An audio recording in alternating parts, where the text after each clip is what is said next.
एक चिड़िया सफेद गुलाब से प्यार करती थी।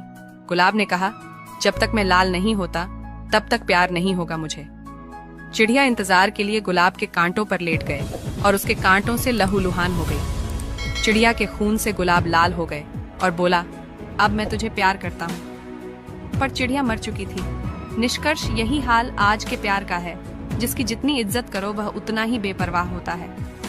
कहानी अच्छा लगा हो तो अपनों के साथ जरूर शेयर करें और साथ में पेज को फॉलो भी कर